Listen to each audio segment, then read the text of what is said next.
Vários protestos ocorreram no país após o resultado da eleição presidencial no último dia 30. Aqui na região, a rodovia Castelo Branco ficou mais de 40 horas interditada nos dois sentidos.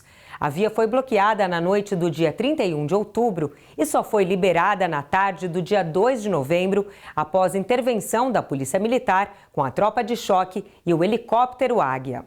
No mesmo dia do feriado de finados, centenas de pessoas se concentraram em frente ao Arsenal de Guerra em Barueri para pedir intervenção militar no país.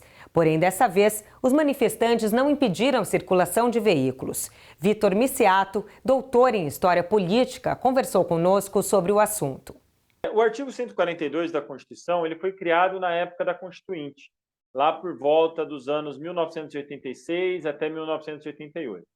E ele foi criado justamente para, basicamente, garantir a lei e a ordem no Brasil, sob a ação das Forças Armadas, no intuito de manter a estabilidade do regime político então vigente.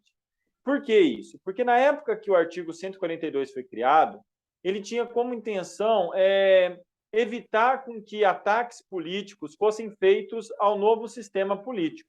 E aí imaginava-se que as Forças Armadas teriam uma participação muito importante nessa garantia da lei e da ordem. No início, o artigo 142 podia ser utilizado até por um juiz de primeira instância, devido à confusão que foi feita no começo da Constituição. E aí eles acabaram vendo que esse artigo poderia ser perigoso, porque qualquer pessoa poderia utilizar o artigo 142.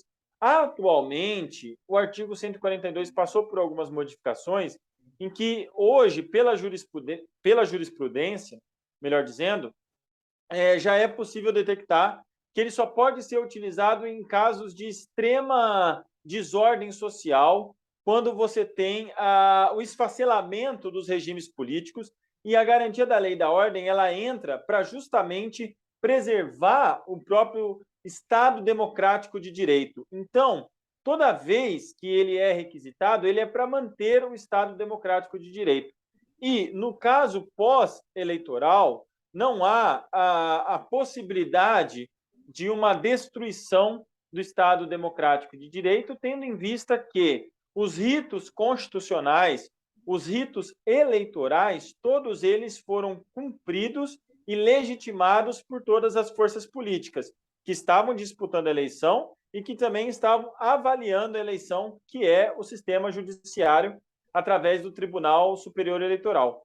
Portanto, o artigo 142 ele tem uma definição muito clara e que não se adequa a essa reivindicação atual, no sentido de utilizar esse artigo para rever uma decisão eleitoral.